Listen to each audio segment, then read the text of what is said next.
Hello, Sagittarius, Sun, Moon, Rising, and Venus signs. Kamusta kayo? Sana po'y nasa mabuti kayong kalagayan. Welcome back po sa Star Tarot. At kung bago kayo rito, welcome din po kayo. Please subscribe, like, share my videos, and leave me a comment po kung naka-resonate po kayo. Thank you. So, first card ni Sag, we have the Six of Fire. This is victory energy, no? Sagittarius, this is success. This is victory. So, magkakaroon dito ng ano kayo, ng tagumpay. You know, magtatagumpay kayo sa kung ano man ang inyong ginagawa. Trabaho man yan, career, business man yan, or kahit no pagharap sa hamon ng buhay, 'di ba? May mga problema ang iba sa inyo, you are going to succeed, no? Mapagtatagumpayan mo 'yan. You are going to rise above your situation. Kaya this is really a beautiful energy.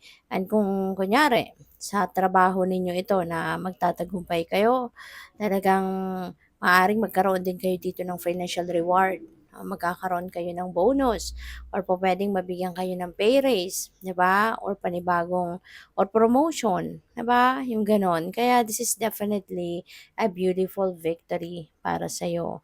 Recognition also, no, will be yours. Kaya talagang siguro ma-appreciate kayo, no, ng employer ninyo. Yung good job na ginawa ninyo sa trabaho will be appreciated and recognized. So, oh wow, you have 10 of water. Napakaganda. This is happy family. This is domestic happiness, domestic bliss. So, maganda. Nagmamahalan, nagkakaintindihan ng bawat isa sa pamilya. There is harmony, 'di ba? Sa bawat isa. There is love and harmony. At maaari din na meron ditong time, no? Kayo sa bawat isa, maaari ngayon magtitipon-tipon kayo. Probably there is also ano dito, baka meron din ditong mga reunion, no? Baka merong pagtitipon, merong reunion within the family. Maaaring merong manggagaling dito sa ibang bansa, no? Parang gano'n na napipick up ko na baka merong manggagaling sa ibang bansa at kaya magkakaroon ng pagkakataon dito, no, na magkasama-sama, magtipon-tipon because someone, 'di ba, is coming from other country. Kaya this is the time na talagang, alam mo 'yun, magkakaroon ng ano, ng reunion, 'di ba? After a long time siguro na hindi nagkita-kita, this time, eto na yung pagkakataon, no, na you're going to enjoy each and every one, 'di ba? So, 'yun. So, what else? We have three of earth. Wow. So, this is also about recognition, ano. So, siguro related yan dito sa Six of Fire. Baka yung galing ninyo, artistry ninyo, yung creative something, creative prowess ninyo, maybe this time you will be recognized, no? Maaring makikilala ka dahil dyan sa talento mo, sa skills mo, or maaaring sa ngayon talagang siguro yung talent mo talaga yung ginagamit mo sa inyong trabaho. Kaya ngayon na mas makikilala ka, ng ano, ng mga boss mo, makikilala ka ng mga tao because of your talents, no? So, pupuwedeng gano'n. And si Three of Earth also, this is about collaboration. So, maaari na yung success mo na 'to, hindi ka lang mag-isa diyan, no? Maaari na grupo kayo, no, na nagtulong-tulong, grupo kayo na nagkasama-sama sa trabahong ito.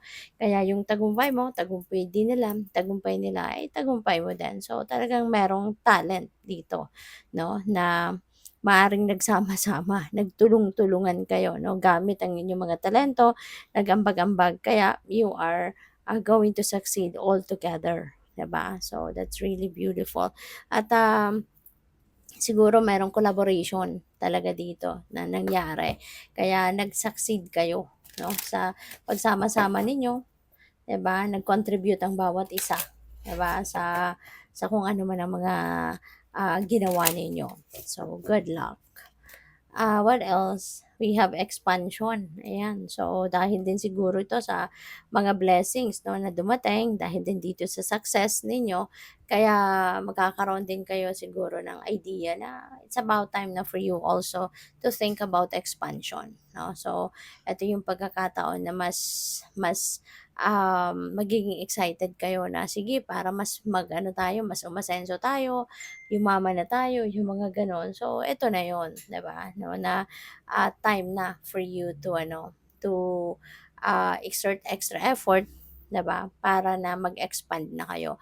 So, yung expansion din naman nito for some of you, po pwedeng pag-aaral, po pwedeng trabaho talaga, 'di ba? Negosyo ito, career, no? Ang mag-expand, mag-advance, pwedeng ganun din ang ganap. So we also have detox. Sagittarius, there may be a need for you to do some kind of detoxification and purification. Okay? So, maaari na ang iba sa inyo rito ay kailangan na siguro, no, yung katawan ninyo i-detox ninyo. 'Di ba? Maaaring gano'n. Maybe drink a lot of water or any other kinds of herbs. Merong mga tea also na nakakatulong din mag-detox, yung mga gano'n. Or feeling ko din dito, meron akong naririnig na electronic, 'no. So, maybe kailangan din ninyo ng electronic detox. Yung bang for a certain period of time in the day na yung bang hindi muna kayo magse-cellphone, hindi kayo magga-gadget, wala munang kahit anong gadgets na hahawakan, 'di ba? You're just going to tune in sa sarili ninyo. You're just going to tune in with ano, tawag dito, you're just going to tune in sa soul ninyo, 'di ba? Sa heart ninyo, makikinig lang muna kayo magfo-focus lang muna kayo sa pakikinig sa sarili ninyo, yung gano'n. And listening to your intuition, yung mga ganyan. At isasantabi niyo muna yung yung focus ninyo dati sa mga cellphone, sa social media, yung mga gano'n, 'no? So, aside from detoxification and purification na gagawin ninyo on your physical body, kasama na din dito, 'no, yung pagde-detox ninyo, electronically, 'di ba? 'Wag na muna ninyong gamitin yung mga cellphone ninyo or any gadgets, 'no, for a certain period of time in the day.